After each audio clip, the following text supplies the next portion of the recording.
Here we go. I have a 2024 Ram Rebel and 24 Ram TRX. In this video, we're going to compare performance and fuel mileage. Special shout out to Larry H. Miller here in Sandy, Utah. If you would like to purchase one of these vehicles, they are available. Be sure to subscribe to the channel. Make sure the bell notifications are on. Let's go ahead and drive the TRX first, and then we'll come back and drive the Rebel. I looked back through some of my content, and I've never driven a TRX on my channel. I've driven a couple of them in the past, but this is my first time actually filming it. So right out of the gate, this TRX is $107,000. It doesn't have the panoramic sunroof. It doesn't have smart key system. And I almost wonder if Ram should have just made those things standard on this truck, because it's $107,000. Let's go ahead and talk about the power, however, because even though it doesn't have some of the nice features, this is why you buy TRX. What is there to say about the TRX? Supercharged 6.2 liter V8, 702 horsepower, 650 pound-feet of torque. This is how Ram spends their days, on the edge. Now this engine is mated to an 8-speed transmission known as the 8HP 95, and yeah, let's see how this thing shoots to 60 miles an hour.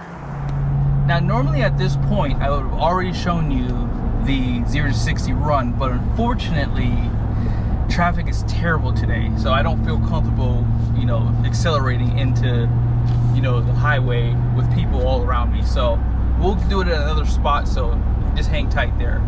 But one thing I love about the TRX is when you're just driving it normally, it's just like a regular truck. You would never know this truck has 700 horsepower unless you get on it. And believe it or not, I said this a long time ago to one of my friends when I drove this. I said, I think I like the way this truck handles and feels on the road compared to just the regular Rebels. I don't really like the Rebels because they have like a lot of sway. Because this thing has a wider stance, because it has a more off-road or Baja suspension, I feel as though it handles and just feels better on the road. And I like the presence that it has. Like, it's so wide and it just feels like big. But yeah, apart from that, I haven't done the acceleration yet, and I'm still at 10.2 mpg, so I've just been kind of coasting on the highway. So yeah, this thing gets terrible gas miles. Terrible. But yeah, let's see if I can do the 0 to 60 up here, and then we'll go ahead and talk about how loud it is inside the interior. Now, in case you were interested in seeing the numbers on the door here, the gross vehicle weight rating of this truck is 7,800 pounds. Now, if you take the payload, which is 1,214 pounds for the TRX, this truck weighs 6,586 pounds on the curb.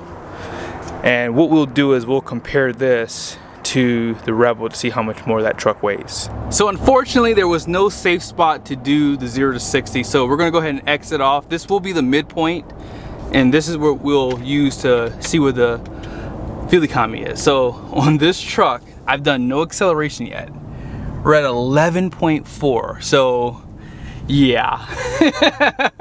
When I had my Hellcat Charger, it was a wide body, I want to say I averaged about 9 to 11 mpg. Now, if I drove the car normally, you know, highway driving, city driving, not a lot of hard acceleration, I'd probably get maybe 11.7 to 12. But if I was spirited driving that thing, it'd be 9 to 10. And if I was just, again, driving it somewhat moderately, but mostly highway driving, probably about 11. It was just horrible. And this being all-wheel drive, I'm pretty sure this can get probably about 10 on average. So let's talk about the tires really quickly for the trucks. These are the Goodyear Wrangler Territory ATs on the TRX. 325/65/18 is the tire size, and that's basically a 34.6 inch tall tire, 12.8 inches in width, so they're pretty girthy too. And then here are the tires for the Rebel. These are 275/70/18, and these are the Goodyear Wrangler DuraTrax, and these are basically 33.2 inches tall, 10.8 inches wide, And this has just a standard Bilstein shock compared to the girthy suspension on the TRX. Again, that's why this truck costs so much. Look at the size of those coils too. And if you look up front, I mean, check out the control arms. They're massive on this truck. More of those Bilstein shocks. Even the sway bars are just really girthy. And then you just have a coilover setup for the Rebel right here. Here we go. 30, 60,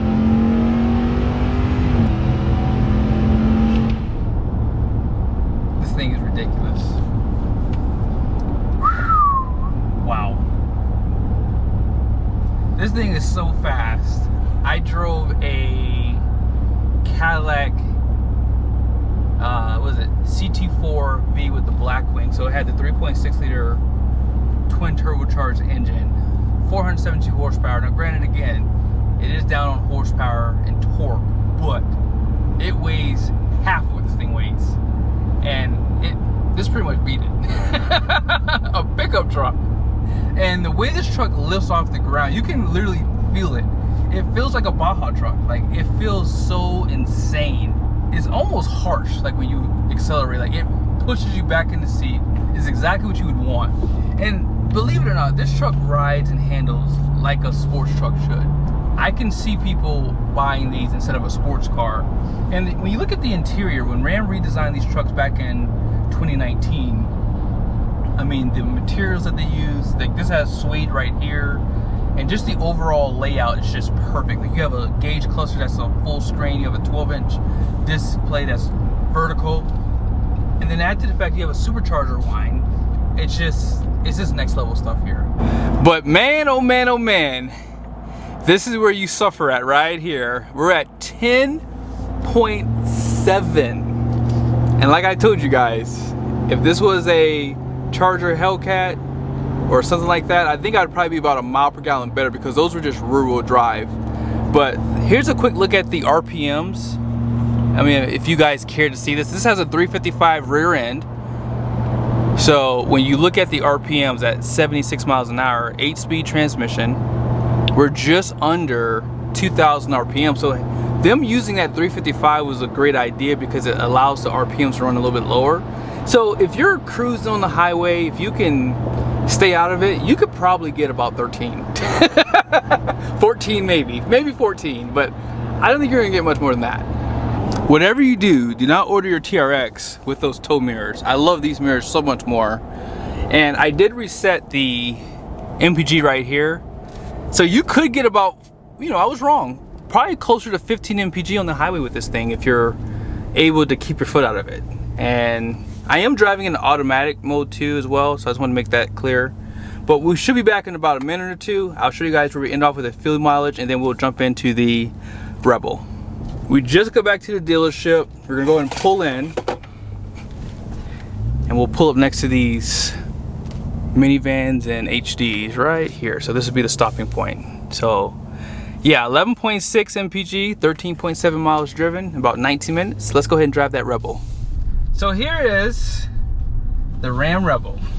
Why Ram has not put the 6.4 liter Hemi in this truck is still appalling. Like, this truck could be so much better if they would just add that engine to this one. I don't know why they haven't done it yet. It's the silliest thing they've ever done. And now it's kind of too late, because everybody wants to go twin turboed 6-cylinder. And as you would expect, this truck is gonna probably follow suit for 2025. But the good news is, if you want that 5.7, it still has great power, and it's still fun to drive. It has a nice sound from the exhaust system. So I mean, don't count this truck out if you are kind of thinking about getting a pickup truck, because if you don't want a turbocharged 6-cylinder, well, this is going to be going soon. Let's go ahead and hop on the highway, and we'll kind of get an idea of how this truck handles. As I said, I'm not a huge fan of how these Rebels handle. I don't know if it's the tires or the suspension or the sway bars. It could be a combination of everything. But this does have Bilsteins, which typically are really good. But I don't know if it's just how they tuned it for this truck is why I don't really care for it for the most part. I think I drove the wrong truck first. I should have drove this first and then drove the TRX, because yeah, this one's not as fun, guys. But you know, hey, listen, this 5.7 is no slouch, which you'll see here in a second. And it does have a 392 rear, so that's gonna help a little bit with the acceleration. And that's also gonna allow the RPMs to run a little bit higher too, as you guys can pretty much see here. But when we go back the opposite direction, I'll show that to you. Now, like I said, when you get up to about 70 miles an hour, there's a little bit of a hum from the tires. Not as much from those tires in the TRX, but yeah, this truck just doesn't feel as solid as that TRX did. I think it's because of the width of that truck too. I think it just has more of a better suspension, better tuning. I mean, I think that's what you're really paying for when it's all said and done. But again, you still have this really premium interior, and for $76,000, you have that big old sunroof, you have the smart key system and all the goodies. So you have that digital gauge cluster as you just saw, 12-inch display. I love the off-road pages too, by the way. It gives you all the gauges as a summary, so you can really monitor this stuff if you do plan on going off-road. But yeah, let's go ahead and talk more about that 6.4 liter Hemi. I had a chance to drive the 392 Wrangler, and I was really impressed with how fun that thing was. Like, this truck doesn't weigh as much as the TRX does, right? But if you were to give this truck, I don't know, maybe 450 horsepower, you didn't have to give it the whole 6.4 Hemi power, but if you gave it at least 450 horsepower, this truck would be so much fun, especially if they did allow it to run an all-wheel drive like that TRX.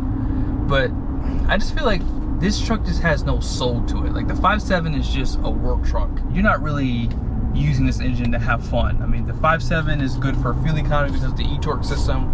The stop-start function does work a lot better. By the way, this does have MDS, which is multi-displacement, so it will drop down to 4 cylinders. If I were buying this truck, I would always lock it into 8th gear because I don't want that system coming on. I want it to stay off. And even if you get the 6.4, that engine also has MDS. So again, I would always leave it into 8th gear with the gear limiter, so that way it doesn't kick on, because that system's just not good for the engine. And I don't know why they use it, because it doesn't save on fuel economy. It's just a science project that failed, and they're not willing to admit that. GM still uses it.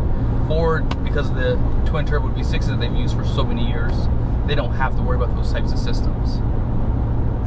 We just made it to the midpoint, exit 3. Are you guys ready to see this fuel economy? Yeah, it's way better than the TRX. Like, that TRX is gonna cost you a whole lot of money, and be sure to stay to the end of the video, guys, because I'm gonna show you a spreadsheet with all the numbers, all the performance numbers, all the MPG numbers, and I'll even do a 10,000 mile, overview of how much it would cost you for fuel. So this truck doesn't use premium, but that TRX does. So we'll kind of get an idea of how all that shakes out as well. But let's go ahead and talk about the performance, and then we'll go ahead and do the 0 to 60. Now, obviously, this 5.7 is outgunned. It only has 395 horsepower, 410 pound-feet of torque. However, it does have a generator right here. This gives it 130 pound-feet of supplemental power, 130 pounds, something like that. But yeah, has nothing on that 6.2 supercharger. 8-speed transmission known as the HP 75. Let's see how it sprints to 60. Here we go. 30. 60.